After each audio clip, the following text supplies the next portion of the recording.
वो चाह रही है कि यहाँ के रैयतों को विस्थापित करके और छोड़ दें और हम अपना कोल खनन का कार्य। सोचिए, जब एनटीपीसी में हमारे सांसद महोदय कह सकते हैं कि कोई प्रावधान नहीं है नौकरी देने का, तो क्या ये अडानी नौकरी देंगे कि जहाँ पर भी कंपनियाँ आई है वहाँ के लोगों को बेघर बार बना करके छोड़ देती है। नमस्कार, झारखंड टीवी में आपका स्वागत है।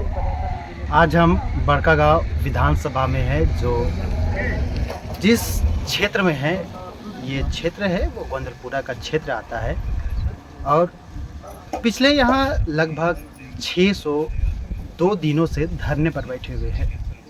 602 दिन की बात करें तो लगभग 2 साल से धरने पर बैठे हुए। 2 साल से यहाँ ना कोई प्रतिनिधि आया, ना कोई अधिकारी आए। आखिर ये मांग क्या है?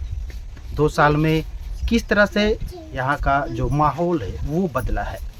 क्या कौन सी बात आ गई जो जितने भी ग्रामीण है, जो बताया जा रहा है कि यहाँ लगभग 5 जो गांव हैं और लगभग 15,000 की आबादी है, सभी धरने पर बैठे हुए हैं। और जो जिस मांग को लेकर बैठे हुए हैं कि अडानी कोल खनन परियोजना को रद्द करने की मांग की जा रही है। जो यहाँ के ग्रामीण है वो उन लोगों की मांग है कि जो परियोजना है, अडानी की जो परियोजना है, अडानी कोल खनन परियोजना, उसे यहाँ लागू ना किया जाए, यहाँ लाया ना जाए, इसे रद्द किया जाए। इसी को लेकर के पिछले 602 दिनों से धरने पर बैठे हुए हैं। हम यहाँ के लोगों से भी बात करेंगे और जानेंगे कि आखिर क्या यान पड़ी कि इतने दिनों से 200 साल कोई छोटी चीज़ नहीं होती है। 200 साल कई की कितनी सारी कारवां गुजर जाता है, कई सारी बातें हो जाती है, कई सारा जो तख्तियाँ पलट जाती हैं, कई सरकार बदल, एक तो सरकार तो क्षण भर में पलटती है, लेकिन कई होते हैं, गांव की गांव, शहर की शहर परिवर्तन हो जाता है। लेकिन 2 साल गुजर चुका है, अब तक यहाँ कोई अधिकारी आया ना कोई प्रतिनिधि आया। आप ये भी बता दें कि कुछ दिनों पहले झारखंड में विधानसभा का चुनाव हुआ है। नेता भी आए होंगे प्रचार करने के लिए, लेकिन जो मुद्दा रहा है यहाँ का, वो शायद अब तक कोई मामला सोल्व नहीं हो सका है, कोई मामला का निपटारा नहीं किया गया। और इसी को लेकर आज हम गोंदलपुरा में हैं और यहाँ से जानेंगे कि आखिर एक इतना लंबा दिन धरने पर बैठे हुए हैं। तो हम आगे चलते हैं और यहाँ जो लोग बैठे हुए हैं उन लोगों से भी बात करने की कोशिश करेंगे कि क्या ज़रूरत पड़ी कि इतना लंबा समय तक धरने पर बैठने का। जैसा कि हमने बताया कि 602 दिनों से धरने पर बैठे हुए हैं और जो हमारे कैमरे के नज़र से आप देख पा रहे हैं वो ग्रामीण है, यहाँ के स्थानीय ग्रामीण है। और क्या परेशानी है उन लोगों से सभी से बात करेंगे। लेकिन सबसे पहले हमारे साथ इनका परिचय तो देना, 1946 का जन्म है, टीचर रहे हैं, लेकिन हम खुद से परिचय नहीं बताएंगे, इन्हीं से जानेंगे।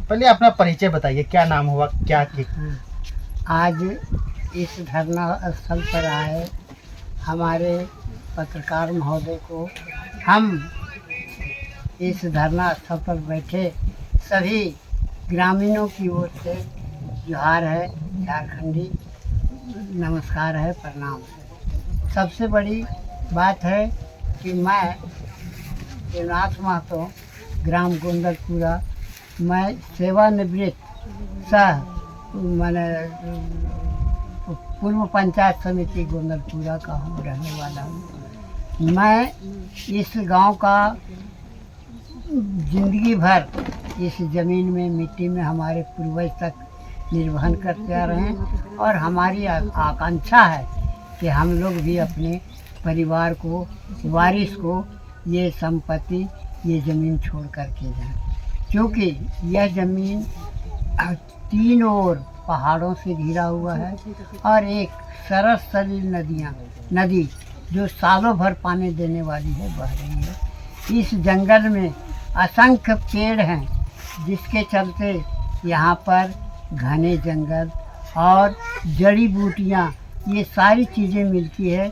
यहाँ फल फूल सभी तरह के पौधे पेड़ हैं और इसका फायदा हम इस ग्राम में ये जो क्षेत्र है जो अडानी के द्वारा लिया जा रहा है उसमें मुख्य रूप से 5 गांव को चिन्हित किया है, जिसमें गोंदलपुरा, गाली, ये गोंदलपुरा, गाली ये गोंदलपुरा पंचायत में पड़ता है, और 3 गांव जो फुलांग है, हाहे है, बलोदर है, ये महगाई पंचायत में पड़ता है।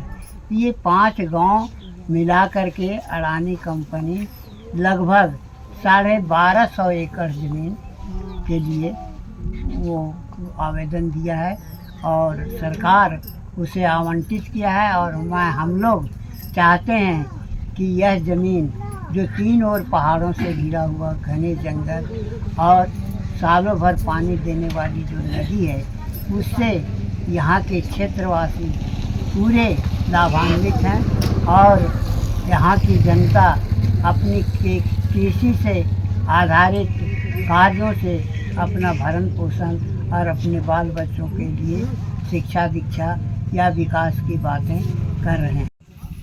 हमको ये बताइए कि 602 दिन हो गया, हाँ, कौन कितने पंचायत हैं यहाँ, और पंचायत में कौन कौन गांव है जो प्रभावित हो रहा है, कौन कौन कंपनी है जो, और कितने कितने हिस्सों में आ रहा है?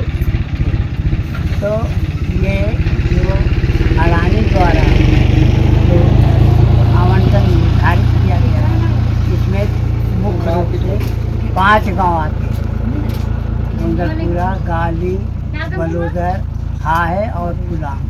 तो गोंदलपुरा में गाली और गोंदलपुरा पंचायत में गोंदलपुरा और गाली आता है, और महगाई पंचायत में बलोदर, हाहे और फुलांग आते हैं। तो मोहगाई में 3 गांव हैं, 3 गांव, हाँ। और गोंदलपुरा में 2 गांव हैं। हाँ। कितना बड़ा एरिया होगा? ये अडानी को लगभग जंगल, रैती ज़मीन और गर्मजुरवा, आम खास मिला करके 1250 एकड़ अलॉट किया गया है अडानी को 1250 एकड़। हाँ, उसके बाद फिर एनटीपीसी को है, और फिर पश्चिम के तरफ आपका माने जेएसडब्ल्यू को है। तो एनटीपीसी को कितना जमीन? इसका तो अभी बीच बीच में उसका बदलते रहता है, कभी टुकड़ा कर देता है, बादम नॉर्थ, बादम ईस्ट, इस तरह से। लगभग कितना होगा? हमको लगता है कि उसका भी 500 से कम का है। 500 एकड़। जी हाँ। तो ये आपका एनटीपीसी का 500 एकड़ और अडानी का 1250 एकड़। जी। ये जमीन वो है कि अपने वो कब्जा करने के लिए लगे हुए हैं? हाँ, वो चाह रही है कि यहाँ के रैयतों को विस्थापित करके छोड़ दें और हम अपना कोल खनन का कार्य शुरू करें। दोनों एनटीपीसी और अडानी दोनों। तो हम लोग का सीधे कहना है कि हम लोग के बीच में एक कंपनी आई थी आपका माने DVCMTA, और जो कि 2004 में आई थी, उसको भी हम लोगों ने 17 तक उसको हटा दिया, चाहे जिस तरह से हो। और हम लोग यह क्षेत्र जो है सो बहुफसली है, यहाँ सालों भर फसल होती है, यहाँ अनाज है, दलहन है, तेलहन है, सब तरह की फसल होती है। इसलिए यहाँ के लोगों का मुख्य पेशा गृहस्थी है, और इससे बेहतर कोई ज़िंदगी नहीं पसंद करना चाहते हैं। इसलिए हम लोग यहाँ पर हैं और रहेंगे, इसमें कोई दो मत नहीं है। यहाँ की जो आबादी है लगभग 15,000 के लगभग है, और यहाँ पर हरिजन, आदिवासी, पिछड़ी, अल्पसंख्यक और सामान्य वर्ग के लोग रहते हैं, जो पूर्ण रूप से खेती पर निर्भर करते हैं। अच्छा, अगर कंपनी आती है जी, तो यहाँ लगभग जो 15,000 की आबादी है वो पूरी तरह से खत्म हो जाएगा? हाँ, ये स्पष्ट है कि हम लोगों ने देखा है कि जहाँ पर भी कंपनियाँ आई है वहाँ के लोगों को बेघर बार बना करके छोड़ देती है, और जीने का कोई सहारा नहीं देती है। नौकरी की तो बात ही नहीं है। सीधी बात है कि हमारे इसके पूर्व जो सांसद आए हुए थे, जीते हैं, वो उनका कहना है कि मात्र एनटीपीसी में कोई प्रावधान नहीं है नौकरी देने का। तो सोचिए, जब एनटीपीसी में हमारे सांसद महोदय कह सकते हैं कि कोई प्रावधान नहीं है नौकरी देने का, तो क्या ये अडानी नौकरी देंगे? इसीलिए हम लोग को नौकरी की ज़रूरत नहीं है। हम लोग जो कुछ हैं सो खेती पर ही निर्भर